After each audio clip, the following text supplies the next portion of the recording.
આજે આપણે બનાવીશું ખજૂર મરચાંનું ખાટું મીઠું અને તીખું અથાણું। આ અથાણું ખૂબ ઝડપથી તૈયાર થઈ જાય છે। ફક્ત 10 થી 15 મિનિટમાં તૈયાર થઈ જશે। બિલકુલ તેલના ઉપયોગ વગર અહીં આપણે ખજૂર મરચાંનું અથાણું તૈયાર કરીશું। તેના માટે મેં અહીં ખજૂરને નાના નાના ટુકડામાં કટ કરેલો છે, મરચાંને નાના ટુકડામાં કટ કરેલા છે, લીંબુનો રસ લીધેલો છે, ખાટો અથાણાનો મસાલો લીધેલો છે અને દળેલી સાકર લીધેલી છે। સૌથી પહેલાં એક મિક્સિંગ બાઉલ લેશું, તેમાં આપણે દળેલી સાકર એડ કરીશું। ત્યાર પછી આપણે તેમાં લીંબુનો રસ એડ કરીશું। ત્યાર પછી તેમાં આપણે અથાણાનો મસાલો એડ કરીશું।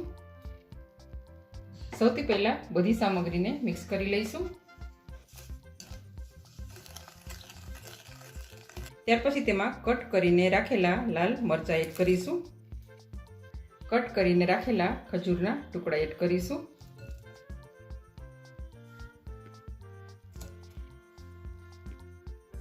થોડી વરિયાળી એડ કરીશું। બધી સામગ્રીને એકદમ સારી રીતે મિક્સ કરી લઈશું।